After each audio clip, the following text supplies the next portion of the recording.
নৌকোগুলো সব ঢুকে গেছে। তারা আশা করছিল যে ইলিশ হবে, কিন্তু দুর্ভাগ্যবশত ইলিশ মাছ পড়েনি। কিন্তু ইলিশ পড়েনি তো কী হয়েছে, ইলিশের থেকেও কিন্তু তারা মূল্যবান সব মাছ পেয়েছে।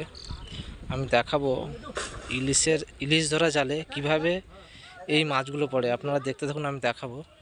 এবং এই মাছগুলো অকশান হবে এবং অকশানে কত দাম হয় তো আমি দেখাবো।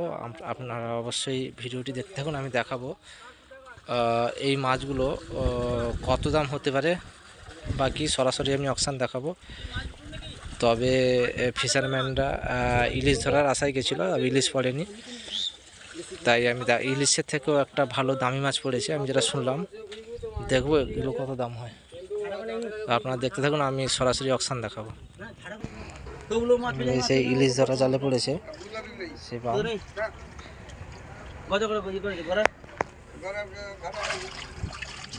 সরাসরি দেখাবো অকশান থেকে।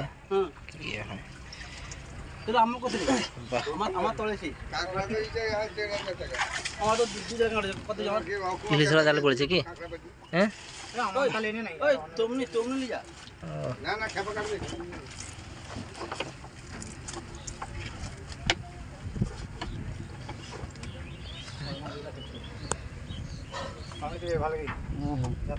জাল মুখে জাল আছে, এখন জানতে আছে না, এখন ভালো জানতে নেই, মরে গেছে কি?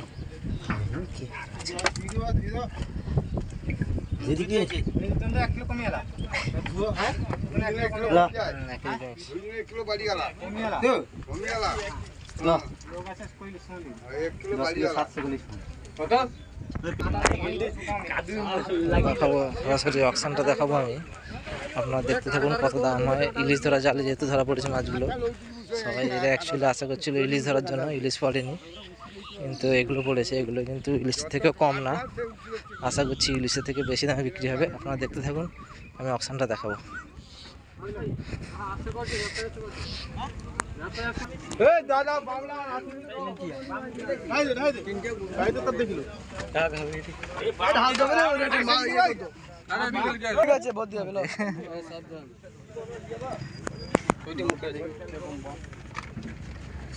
অকশান হবে, আপনার এখানে অকশান হবে।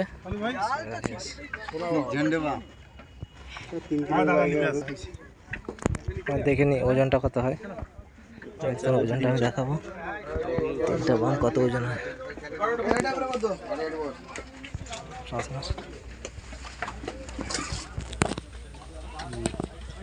কত আসছে গো?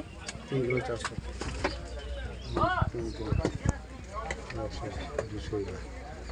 3 কিলো 10 কিলো কাঁচা আছে 300, 10 কিলো 300, 10 কিলো 300 কাঁচা। আরে করা যাবে কি আগে 300 যে 10 কেজি 300। রাখি পেপার পাবে, এগুলো 800 করে বিক্রি হলো, অর্থাৎ 10,000 টাকার মতো হলো মাছটা। ইলিশের থেকে কম না কিন্তু। ভিডিও দেখার জন্য ধন্যবাদ।